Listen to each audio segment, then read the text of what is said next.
Hey guys, MMA HeadSpace back with a very quick update on last night's event, Justin Gaethje vs Barboza. Justin Gaethje won the fight by knockout in the first round, but there's a lot more to that than just a lucky strike to this fight, so let's get into it.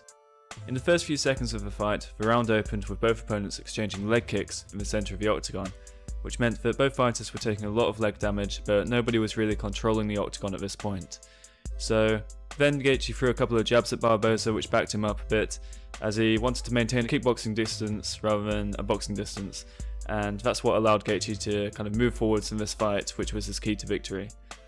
In MMA, there are generally 3 levels of distance in striking, so you have the kickboxing distance, the boxing pocket distance, and the clinch. And Barboza is most comfortable, obviously, in the kickboxing distance, as he's a Thai-style boxer, which means that he really wants to get the space in the middle of the octagon, and if he gets pressured against the cage, then that's really bad for him, and that's where he struggles. So we saw that in this fight against Kevin Lee and against Khabib as well.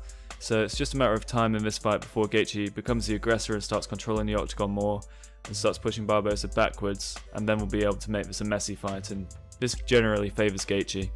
So at this point in the fight where Gaethje is taking some leg kick damage and dished them out, he's thinking, okay, I don't really want to eat too many more of these leg kicks. It's only a matter of time before Barboza goes up high with those leg kicks too, so I need to close some distance here. So I want you guys to look at this sequence here a few times, as he does this really well and in a really clever way.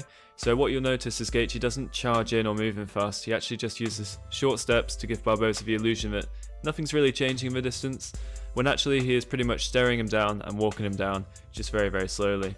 And you see this quite a lot in MMA fights where fighters might not be engaging, but they're just kind of slowly marching forwards, and then suddenly you're against the fence. So when Barboza realises that he's running out of space to back up to, he decides that he needs to engage Justin. And so it just shows how uncomfortable Barboza is being pressured, as he feels like he needs to do something to escape this position. So I guess what we saw from there on out was Gaethje putting the pressure on Barboza in the boxing range against the cage. He actually hurt Barboza, which led to him backing up in the first place, and then we can see from these clips here just how much more advanced Gaethje is in the boxing range against Edson, which made for quite a short work in the fight. Gaethje kind of took his time in the fight and he didn't really get overly excited, and that was when Edson was sort of circling out and thought that he had space, and he got caught with that knockout punch. And that's a classic sequence that we see in MMA all the time. When you're sort of circling out to the left or right, you need to be really careful that you're not walking onto the power side of the puncher that's trying to get you. And that wide shot with the lateral movement is going to put yourself in a lot of danger if you don't have your guard up in that situation. So really well done to Gaethje for getting another win at lightweight against a tough opponent in Edson, and for sticking to his game plan of coming forward and making Barboza uncomfortable and neutralising his head kicks with that forward pressure. Also well done for using his leg kicks to slow Barboza down, and always showing a lot of grit and heart in his fights. I'm not going to go into too much more detail in this one, but if you guys want me to do a more kind of comprehensive breakdown of the fight, then let me know what you want to see.